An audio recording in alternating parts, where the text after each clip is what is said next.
Hello students, O2 IAS academy में आपका स्वागत है। मेरा नाम है ज्योति कौशल और हम कवर कर रहे हैं नायब तहसीलदार के लिए करंट अफेयर्स। तो हमने जनवरी और फरवरी के मंथ के करंट अफेयर्स शुरू किए हैं। लास्ट क्लास में मैंने आपको गवर्नमेंट स्कीम्स करवाई थी। आपकी कुछ लेफ्ट आउट गवर्नमेंट स्कीम्स हैं जिसके बारे में आज हम बात करेंगे। ठीक है, तो शुरू करते हैं हम अपनी वीडियो से। अगर आपको इस वीडियो की पीडीएफ चाहिए तो आप हमारी O2 IAS अकेडमी की ऐप को डाउनलोड कर सकते हैं। वहां पे आपको स्टोर सेक्शन के अंदर एक HPNT का कोर्स मिलेगा। इसमें जाके अगर आप कंटेंट सेक्शन में जाएंगे तो आपको एक अलग से ही करंट अफेयर्स का फोल्डर मिलेगा। इस फोल्डर के अंदर हमने सारी की सारी पीडीएफ्स यहाँ पर अपलोड की हैं। आप इन पीडीएफ्स को डाउनलोड कर सकते हैं और इसको रिवाइज कर सकते हैं। ऐसे ही हमने आपके लिए एक HPNT का पावर पैक भी निकाला है। इस पावर पैक के अंदर आपको बहुत सारे टेस्ट्स मिलेंगे। इस टेस्ट के अंदर आप जाके MCQs को प्रैक्टिस कर सकते हैं ताकि आपकी जो प्रेपरेशन है वो और भी अच्छी हो जाए। ठीक है, तो सबसे पहले हम बात करते हैं उजाला स्कीम के बारे में। तो रिसेंटली हुआ क्या है, जनवरी के मंथ में उजाला स्कीम जो है वो न्यूज में इसलिए थी क्योंकि इस स्कीम के 7 साल पूरे हो गए हैं। आपने उजाला स्कीम के बारे में कुछ छोटी छोटी चीजें याद रखनी है। फॉर एग्जांपल, उजाला स्कीम की सबसे पहले तो फुल फॉर्म।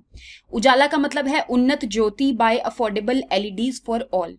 तो ये जो स्कीम है मिनिस्ट्री ऑफ पावर ने लॉन्च की थी। इस स्कीम के तहत उन्होंने ये बोला था कि जितने भी हाउस होल्ड जिनके पास एक तरह से मीटर्ड कनेक्शन है इलेक्ट्रिसिटी का, उन सबको LED बल्ब्स वगैरह प्रोवाइड किए जाएंगे।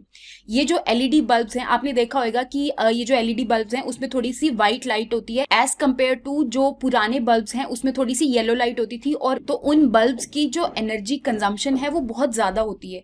तो उस चीज को रिड्यूस करने के लिए जो मिनिस्ट्री ऑफ पावर है उन्होंने इस स्कीम को लॉन्च किया था। एक और चीज जो आपने इसमें याद रखनी है कि ये जो स्कीम है वो 2015 में लॉन्च हुई थी। और इस स्कीम को कौन इंप्लीमेंट कर रहा था? एक कंपनी है जिसका नाम है एनर्जी एफिशिएंसी सर्विसेज लिमिटेड। ये हमारी गवर्नमेंट ऑफ इंडिया की ही कंपनी है। ये जो है इस स्कीम को इंप्लीमेंट कर रही है। नेक्स्ट हम बात करते हैं कि सुप्रीम कोर्ट ने रिसेंटली जो वल्नरेबल विटनेसेस हैं उनकी अभी डेफिनेशन को एक्सपैंड किया है। तो बेसिकली सुप्रीम कोर्ट ने एक स्कीम बोला था जिस स्कीम का नाम है vulnerable witnesses deposition centre scheme.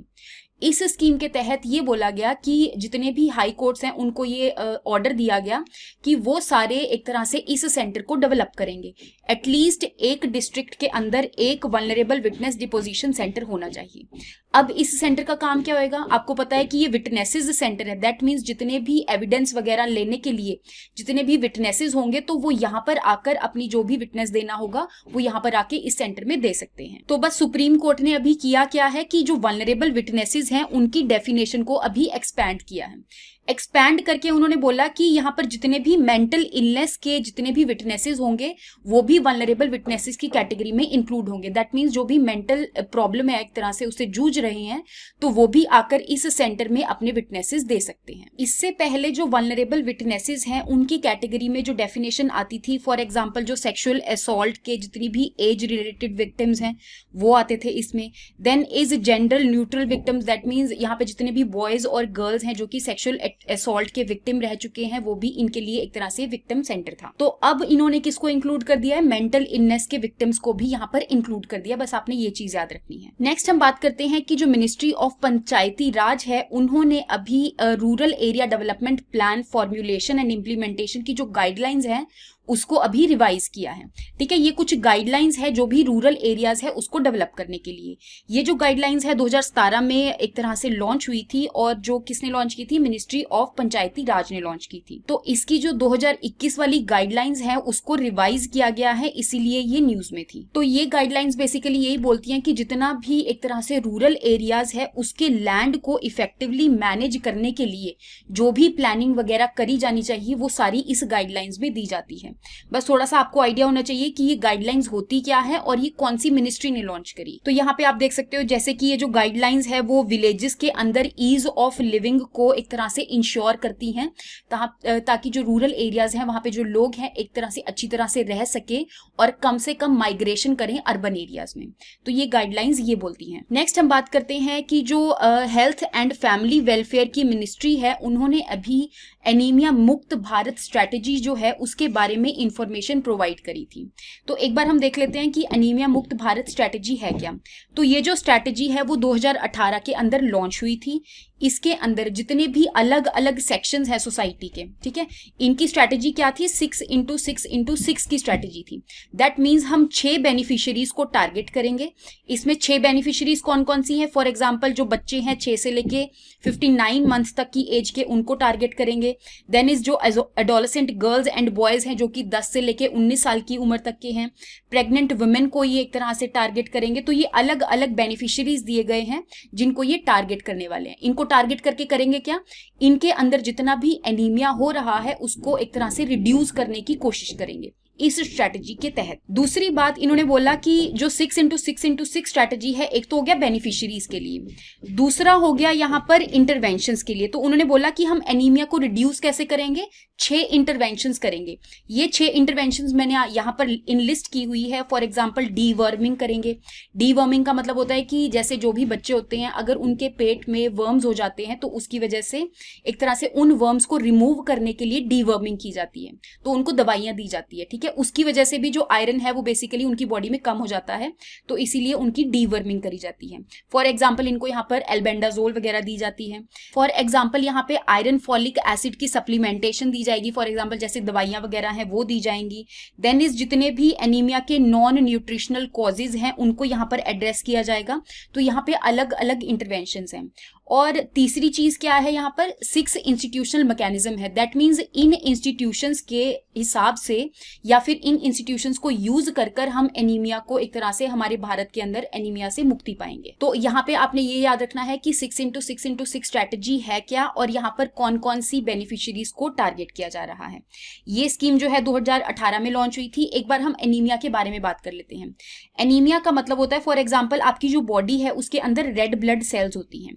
In red blood cells का क्या काम होता है कि ये आपकी लंग्स से जो ऑक्सीजन है उसको कैरी करती हैं और अल्टीमेटली आपके टिश्यूज तक पहुंचाती है, और आपके जो टिश्यूज हैं वो उस ऑक्सीजन को यूज करते हैं और अल्टीमेटली क्या रिलीज करते हैं, कार्बन डाइऑक्साइड। तो इन आरबीसीज का काम होता है कि ये ऑक्सीजन और कार्बन डाइऑक्साइड को ट्रांसपोर्ट करते हैं। तो अगर इन आरबीसीज का जो नंबर है वो रिड्यूस हो जाए तो उसकी वजह से जो ऑक्सीजन कैरिंग कैपेसिटी होती है आरबीसीज की वो रिड्यूस हो जाती है। उसकी वजह से अलग अलग सिम्टम्स हो जाते हैं, जैसे कि डिजीनेस हो गया, देन इज बहुत ज्यादा फटीग हो जाती है, जैसे कि ये जो बंदा है बहुत ज्यादा थकने लग जाता है।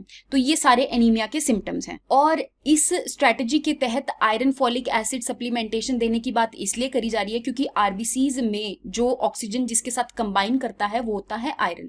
तो अल्टीमेटली ऑक्सीजन ने आयरन के साथ ही कंबाइन करना है ना, तो इसीलिए यहाँ पे आयरन की सप्लीमेंटेशन दी जा रही है ताकि जो लोग हैं उनके अंदर एनीमिया जो है वो रिड्यूस हो जाए। नेक्स्ट हम बात करते हैं कि एक प्रोग्राम है जो कि लेदर इंडस्ट्री का प्रोग्राम है, उसको कंटिन्यू करने की बात करी गई है। यहाँ पर उसको एक्सटेंड कर दिया है 2026 तक। तो ये कौन सा प्रोग्राम है, Indian footwear and leather development program. तो इस प्रोग्राम के तहत ये एक सेंट्रल सेक्टर स्कीम है। दैट मीन्स यहाँ पर सारा का सारा खर्चा जो है वो सेंटर उठा रहा है। और इस प्रोग्राम के तहत ये देखा गया कि जितनी भी लेदर इंडस्ट्री है उसको एक तरह से एफिशिएंट बनाने के लिए जो जो भी काम करने हैं तो ये सारे इस स्कीम के तहत करे जाएंगे। फॉर एग्जाम्पल इसको फाइनेंशियल आउटले दिया जाएगा 1700 करोड़ का। देन इस लेदर इंडस्ट्री के अंदर एम्प्लॉयमेंट जनरेशन करने के लिए ये स्कीम एक तरह से टारगेट कर रही है, या फिर हम कह सकते हैं कि अलग अलग जो सेक्टर्स है वहां पर स्किल डेवलप करने के लिए, फॉर एग्जांपल लेदर इंडस्ट्री के अंदर जो भी स्किल चाहिए, तो ये वाली स्कीम एक तरह से लेदर इंडस्ट्री के ऊपर टारगेट कर रही है, उसको इंप्रूव करने की बात कर रही है। आप मुझे बताओगे कि हमारे इंडिया की जो लेदर सिटी है वो किसको कहा जाता है, ठीक है। नेक्स्ट हम बात करते हैं कि जो नई रोशनी स्कीम है वो अभी रिसेंटली न्यूज में थी। तो एक बार हम नई रोशनी स्कीम के बारे में देख लेते हैं कि ये कौन सी मिनिस्ट्री ने लॉन्च करी है, मिनिस्ट्री ऑफ माइनॉरिटी अफेयर्स। इस स्कीम के तहत देखो नाम से क्लियर हो रहा है Nai Roshni scheme. That means यहाँ पर एक तरह से नई रोशनी लाई जा रही है, किसमें, जो विमेन्स हैं। तो जो माइनॉरिटी विमेन है उनके अंदर लीडरशिप क्वालिटीज को डेवलप करने के लिए इस स्कीम को लॉन्च किया गया था। और इस स्कीम के अंदर सारा का सारा जो पैसा है वो एक तरह से सरकार जो सेंट्रल गवर्नमेंट है वो उठा रही है। ये स्कीम 2012-13 के अंदर लॉन्च हुई थी और इस स्कीम को अलग अलग जगह से हेल्प मिलती है। फॉर एग्जाम्पल एनजीओज होगी, देन सिविल सोसाइटीज होगी, गवर्नमेंट इंस्टीट्यूशंस होंगे। तो ये जो जो सारे इंस्टीट्यूशन है, जितनी भी माइनॉरिटी वुमेन है, उनके अंदर स्किल डेवलपमेंट करने के लिए उनको जो भी ट्रेनिंग प्रोवाइड करनी चाहिए, for example health and hygiene के ऊपर जो ट्रेनिंग है, या फिर स्वच्छ भारत के ऊपर ट्रेनिंग प्रोवाइड करनी, या फिर फाइनेंशियल लिटरेसी कि कैसे वो बैंक्स वगैरह को यूज कर सकते हैं, कैसे वो ऑनलाइन ट्रांसफर कर सकते हैं मनी को। तो इन सारी चीजों के रिगार्डिंग जो यहाँ पर ट्रेनिंग दी जा रही है, तो वो इस नई रोशनी स्कीम के अंदर दी जा रही थी। आपने याद रखना है कि ये कौन सी मिनिस्ट्री ने लॉन्च करी है। नेक्स्ट हम बात करते हैं कि जो प्रधानमंत्री मुद्रा योजना है वो रिसेंटली न्यूज में थी। तो सबसे पहली बात तो ये जो योजना है वो कौन सी मिनिस्ट्री ने लॉन्च करी है, तो मिनिस्ट्री ऑफ फाइनेंस ने इसको लॉन्च किया है। एक बार हम मुद्रा के बारे में देख लेते हैं कि मुद्रा की क्या फुल फॉर्म है। तो micro units development and refinance agency limited. तो ये एक गवर्नमेंट फाइनेंशियल इंस्टीट्यूशन है जो कि जितने भी छोटे छोटे इंटरप्राइजेस हैं, जितने भी छोटे छोटे बिजनेसेस उभर के आ रहे हैं, उन सबको हेल्प करने के लिए इस स्कीम का मेन टारगेट है। तो ये जो स्कीम है बेसिकली 2015 में लॉन्च हुई थी, और इस स्कीम के तहत 10 लाख तक का लोन जो है, जो नई नई इंटरप्राइजेस हैं उनको प्रोवाइड किया जाएगा। इसकी अलग अलग कैटेगरीज हैं। फॉर एग्जांपल जो शिशु कैटेगरी है उसके अंदर 50,000 तक का लोन प्रोवाइड किया जाएगा। देन इस किशोर कैटेगरी के अंदर 50,000 से लेके 5 लाख तक का लोन प्रोवाइड किया जाएगा। और जो तरुण कैटेगरी है उसके अंदर 5 लाख से लेके 10 लाख तक का जो लोन है वो यहाँ पर छोटे छोटे बिजनेसेस को प्रोवाइड किया जाएगा, ताकि वो अपनी एफिशिएंसी को इंप्रूव कर सकें और एक तरह से बड़ा बिजनेस में कन्वर्ट हो सके। देन इज यहाँ पे जो लोन प्रोवाइड किया जा रहा है वो अलग अलग कंपनीज जो हैं, जैसे कि एनबीएफसी हो गया, नॉन बैंकिंग फाइनेंशियल कंपनीज हो गया, तो इनके तहत ही इन सबको ये लोन प्रोवाइड किया जा रहा है। कई बार आपसे पेपर के अंदर ये पूछ लिया जाता है कि शिशु, किशोर और तरुण की क्या लिमिट्स हैं, कि कितने तक का लोन इसमें प्रोवाइड किया जा रहा है, तो आपने इस चीज को याद रखना है। देन इज इसकी मिनिस्ट्री आपने जरूर याद रखनी है, तो वो है मिनिस्ट्री ऑफ फाइनेंस। नेक्स्ट हम बात करते हैं सस्टेनेबल सिटीज इंडिया प्रोग्राम के बारे में। तो रिसेंटली जो वर्ल्ड इकोनॉमिक फोरम है उसने national institute of urban affairs के साथ मिलकर एक एग्रीमेंट साइन किया है कि हम सस्टेनेबल सिटीज इंडिया प्रोग्राम को अच्छे से इंप्लीमेंट करेंगे। तो एक बार हम देख लेते हैं कि सस्टेनेबल सिटीज इंडिया प्रोग्राम है क्या। तो हमारे इंडिया के अंदर जितनी भी सिटीज हैं उनके अंदर जो भी इंफ्रास्ट्रक्चर है उसको डेवलप करना, और वो भी सस्टेनेबल तरीके से। सस्टेनेबल तरीके का मतलब है कि उसके अंदर जो भी अर्बन प्लानिंग हो रही है वो अच्छे तरीके से हो रही है, उसके अंदर इन्वायरमेंट का भी इक्वली ध्यान रखा जा रहा है। तो इसके तहत ये जो प्रोग्राम है वो लॉन्च हुआ था। ये जो मिशन है एक तरह से कौन सी मिनिस्ट्री ने लॉन्च किया था, तो आप यहाँ से एक तरह से तुक्का भी लगा सकते। तो मिनिस्ट्री ऑफ अर्बन डेवलपमेंट या फिर हम कह सकते हैं ministry of housing and urban affairs ने इस सिटीज प्रोग्राम को लॉन्च किया था। ठीक है, बाकी आपको पता ही होगा कि जो COP26 हुआ था, जो अभी UNFCCC की मीटिंग हुई थी, वहां पर हमारे जो प्राइम मिनिस्टर मोदी जी हैं उन्होंने भी बोला था कि हम 2070 तक हमारी जो कंट्री है वो नेट जीरो एमिशंस करने लग जाएगी। दैट मीन्स जितने भी एमिशंस होते हैं ना, कोई भी जब इंफ्रास्ट्रक्चर डेवलप होता है या फिर कोई भी जब डेवलपमेंट होती है तो वहां पर जितनी भी साइड प्रोडक्ट्स निकलते हैं या फिर गैसेज निकलती हैं या फिर अलग अलग एमिशंस होते हैं, तो वो हमारे इन्वायरमेंट को पोल्यूट करते हैं। वो नेट जीरो करने के लिए हमारा जो टारगेट है वो कितना रखा गया है, 2070। ये चीज आपने याद रखनी है। देन इज एक बार हम वर्ल्ड इकोनॉमिक फोरम जो है उसके बारे में देख लेते हैं कि ये एक स्विट्जरलैंड की नॉन प्रॉफिट फाउंडेशन है, जिसका की जो हेडक्वार्टर्स है वो जिनेवा स्विट्जरलैंड के अंदर है, 1971 में बनी थी। देन इज अगर मैं national institute of urban affairs के बारे में बात करूं तो ये भी एक तरह से हाउसिंग एंड अर्बन अफेयर्स की जो मिनिस्ट्री है उसके अंदर एपेक्स बॉडी है जो कि अर्बन प्लानिंग के ऊपर ध्यान देती है। 1976 के अंदर ये बॉडी बनी थी। तो ये कुछ गवर्नमेंट स्कीम्स है जो आपने अपने ध्यान में रखनी है। तो यू नेवर नो, इस स्कीम में से आपको कोई भी क्वेश्चन पूछा जा सकता है। तो बस आपका काम है कि आपने इन वीडियोस को देखना है और अच्छे से रिवाइज करना है। अगर आप इन वीडियोस को देखोगे और रिवाइज नहीं करोगे तो आपका इन वीडियोस देखने का कोई फायदा नहीं होगा। तो आई होप आपको यहाँ तक समझ में आया होगा। Thank you so much and have a good day. Next class में हम जो नेक्स्ट टॉपिक है आपका करंट अफेयर्स का वो कवर करने वाले हैं।